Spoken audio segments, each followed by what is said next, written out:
Hi. Okay, so, like, I read all your stuff, and I can't exactly say that I agree with it. And, like, you showed Hosea 2:11, and it says, her mirth to cease and stuff. I wrote down all the stuff that I had to write, but, and I couldn't memorize it in, like, 3 seconds, so I guess I'll just read it. And, like, if you read through the whole chapter of Isaiah 2, you'll find that God is not speaking about Seventh-day Adventists, but he's talking about his unfaithful people, or those who don't worship him, and then talks of his mercy to those unfaithful people.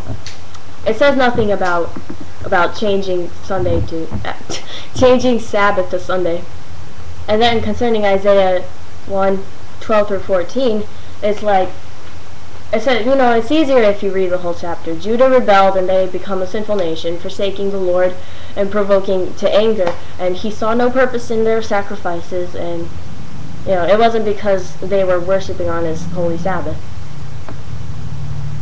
And if the literal Greek translations speak as though the first day of the week is a Sabbath, then why did the Holy Spirit not intervene during the whole translating of the Bible to English?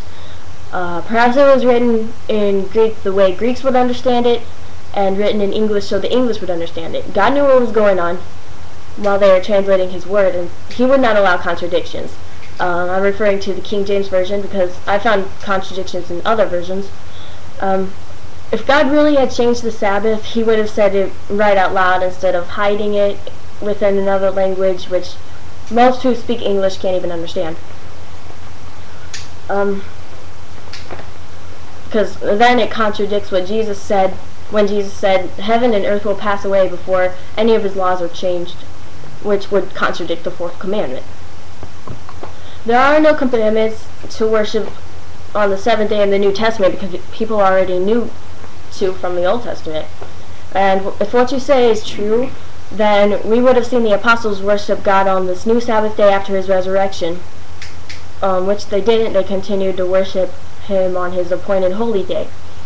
If Jesus had intended to change the Sabbath to Sunday, he shouldn't have wasted his time preaching in the synagogues on his Sabbath day. He could have simply told the people, God has changed the law, change the day on which you'll worship.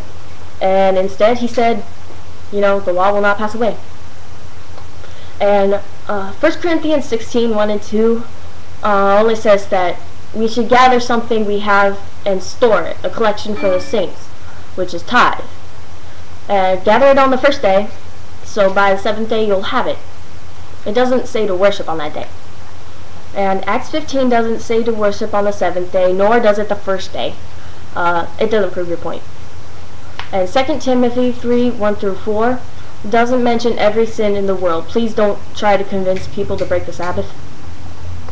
And Constantine didn't change the Sabbath because people had already been keeping Sunday in his day. The Catholic Church did change it, but I can't give you a name or a date because I'm only 16 and I've only just begun my study of the Seventh-day Church. And so that's what I have to say. Oh dang it, went over. Oh, it didn't. Okay. Thanks.